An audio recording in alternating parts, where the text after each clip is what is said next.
So thank you to Beth and our brave liturgists who handle those this season. This one's particularly important because it is one of those rare instances where we get invited into the intimate lives of some of the women of our biblical witness.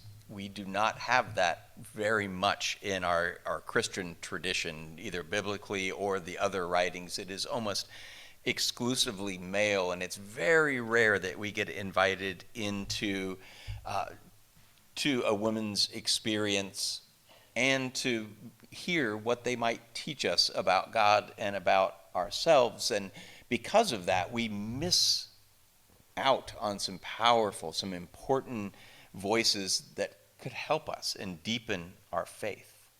And the fact that we haven't had many female voices in our long Christian tradition means that we have a lack or a gap in our theologies. And one of the places that we have this lack is a place where we might have some of the most fruitful, some of the most powerful imagery and understanding of God is in the lack of pregnancy imagery. We don't have many pregnancy theologies in our Christian tradition. But it's one of the best ways, I think, that we can understand and think about God's action in the world. But as we talk about it, I want to be clear that this is not women's only contribution to our Christian world. And I do that all the time. I apologize.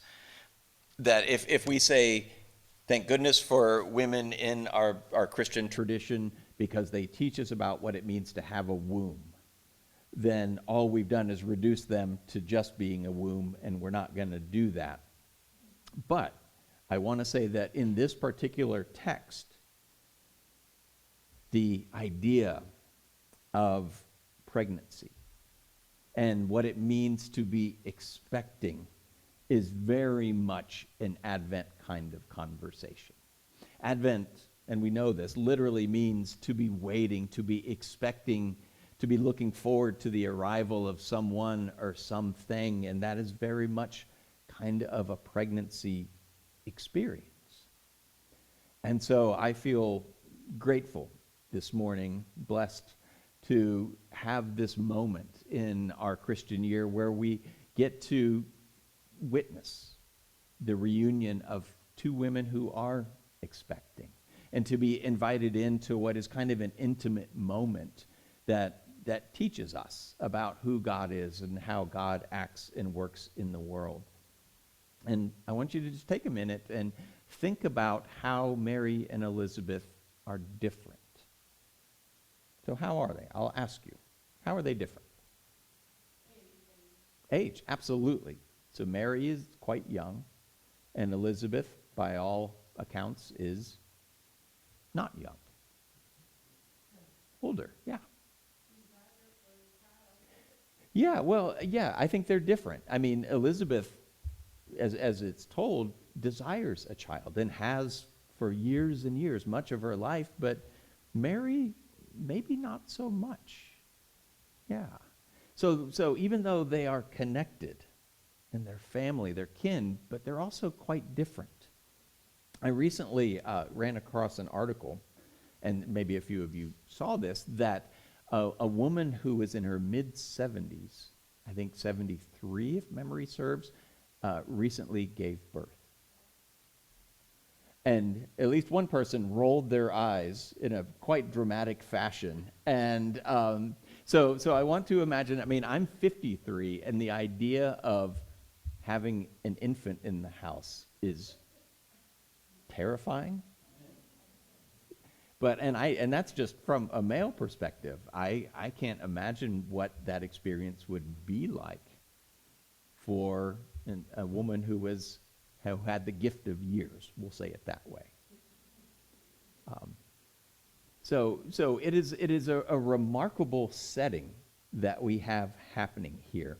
And it makes me think about what the conversation would have been like when Mary and Elizabeth finally saw each other, when they finally were in a room together, and we imagine that Zechariah is probably elsewhere and he's quiet anyway. He's still muted.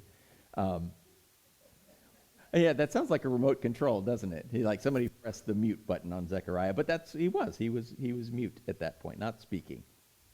And if we apply a little imagination to this, we can almost picture Elizabeth saying, like, doesn't God know how old I am?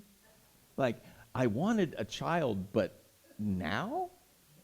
Now, when I'm 75 or however old she was, 80, we don't know. And then conversely, you could see Mary looking at her and asking a similar question, like, doesn't God know how young I am?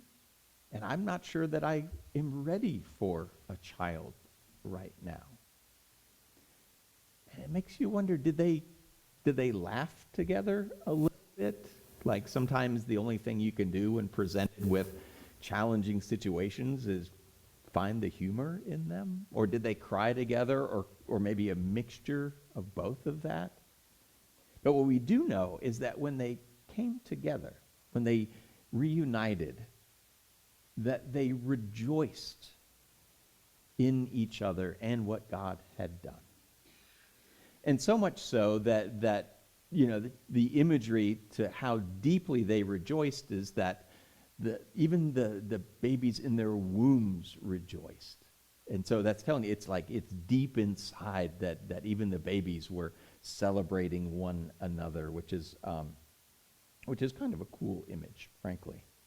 But I think this is in part what we need to attend to today, what we need to hear today, is that sometimes we find joy amidst a weary world and amidst difficult circumstances simply by being together. And as I pondered that, it took my mind back to something I did, let's see, like 5 or 6 years ago. So I am not shy about this. I have a terrible fear of flying, which I think I've mentioned before. And so one of the challenges of having a fear of flying, other than taking the train across country and things like that, is that it makes me feel very alone. In that there's something that the rest of you can do, and generally with no problem. When it's time to visit family, when it's time to go on vacation, most of you and most of the world just packs up a bag and heads to the airport and gets on a plane. And some of you annoyingly fall asleep as soon as you get on the airplane. My wife is looking at me. So, yeah, she is blessed that she conks out immediately. But I can't. I can't do it. And it makes me feel very, very alone. Like, what on earth is wrong with me that I can't do this? And so I went and did a fear of flying class, and this was right before the pandemic.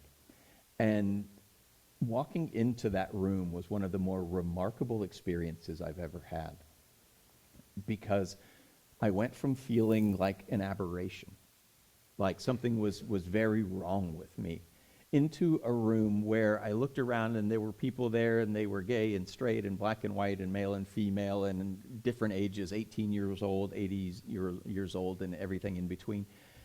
And they were just like me. And we went around and we introduced ourselves, and it was almost like an Alcoholics Anonymous meeting, where it was like, hi, my name is Rich, and I haven't flown for 8 years. Hi, my name's Mary, and I haven't flown for 26 years. And all of a sudden, in that togetherness, there was comfort and healing and support. And that was the last flight I took. We did a graduation flight together from all the way from here to Spokane. So basically, it was like, woo! And I remember, that has nothing to do with the message or anything, but I do remember that the staff members, there's volunteers and there's pilots and air stewards and other volunteers, and they all have like tags on that says, my name is this, and they're like Fear of Flying Clinic. And I remember we got seated first, because it was kind of nice. And people walking by saw the staff members with their name tags and laughed at us.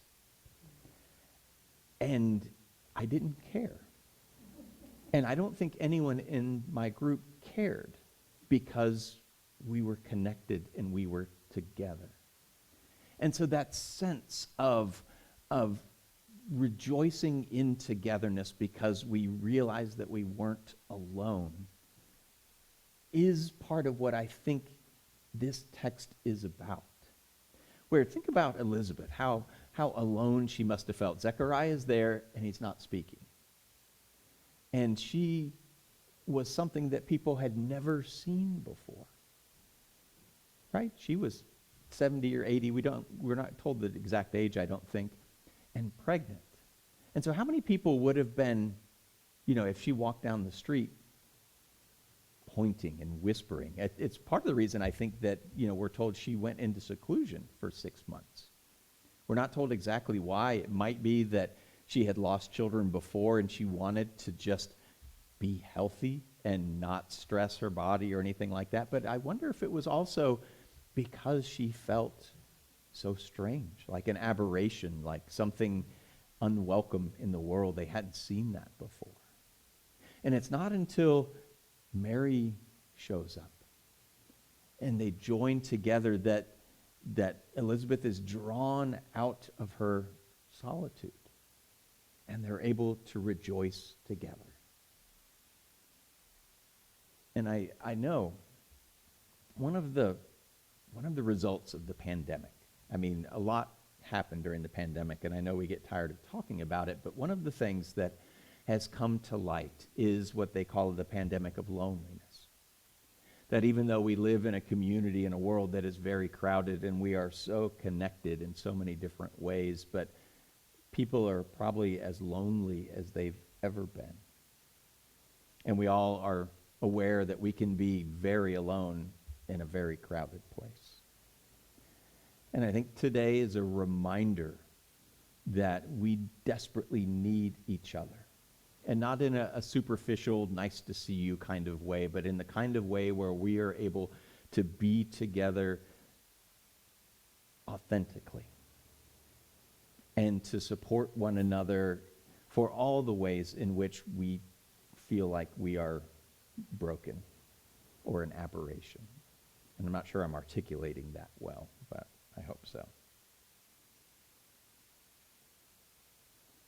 All this talk of pregnancy, all this reading about pregnancy got me thinking and remembering about when Rachel carried our children.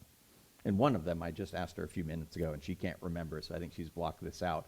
One of them, I think it was Simon, our youngest, seemed to delight in dancing on her bladder, which those of you who've had children can kind of yep, there was one where it just seemed like he just was constantly, and she was constantly running back and forth to the bathroom.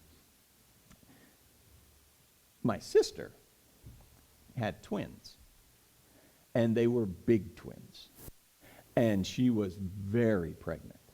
She was one of those where, and this is not an exaggeration, when she was very close to her due date, I went and picked her up and we went out to eat. And she was eating for 3, so her favorite place to eat was Golden Corral because it was a buffet. and she laughingly called it the golden feeding trough because she would go in there and just go to town. But she was so pregnant, and my sister's shorter, that she was truly waddling and just extraordinarily pregnant. And I remember being with her, and this is just a week or two before the girls were born, and just about every woman in that place gave me a dirty look. And I almost wanted to stand up on a chair and be like, I had nothing to do with this. I did not put her in this state. But I remember distinctly, both with Rachel and my sister, how uncomfortable they were. And those of you who have carried children, I can imagine that as a shared experience. That it is many things, or so I'm told. It is magical and strange and all of that, but I do not think it is comfortable. And this is a teaching point for us. This is a reminder to all of us that when we are discomforted, when we are uncomfortable in our lives, or when we as a faith community are uncomfortable it might just be because there's something trying to be born. There's something developing in us that isn't ready to happen yet, but it has changed us enough that it has made us uncomfortable. And so as we move forward in faith, as we encounter all of these things that we are encountering, as we get uncomfortable, I hope that we can remember maybe it's because something is trying to be born. But I also think that this text today is a reminder that maybe each one of us is pregnant in our own way. And I realized that over the past 10 years, I've started to look like I'm in my first trimester a little bit. I'm going to work on that. But even, this is imagery that I think non-females should learn to hold on to and to learn to welcome in their life, that each of us might be pregnant with something that God is going to do in us or through us. And this is maybe the important part is we may not recognize it unless we're together in love and faith. That one of the gifts of faith community is how we can see each other. And so often, we don't see ourselves well or clearly. Even when we look in the mirror, we are masters at seeing only the worst in ourselves. Or sometimes we're the masters of only seeing the best in ourselves. But as we join together in faith and love, sometimes the greatest gift that we can give to one another is simply to really see each other and to be able to tell somebody, I see God in you. And I see God at work in you or through you. And then to maybe someday hear that back from somebody.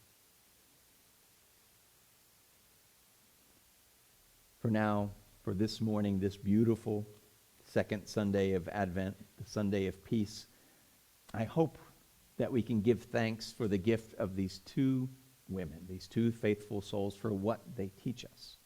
They are this beautiful pair that together tell us and remind us that,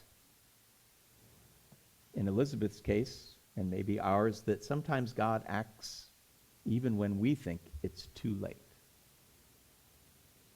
And Mary teaches us that sometimes God acts before we're ready. In both cases, God's action is fertile. And God's action in this world and in our lives and in our faith community is pregnant with possibility. And our job here today is to stay expectant, knowing that God has planted seeds of joy and hope and salvation in this world and in us. And so in God's grace, may it be so, and amen.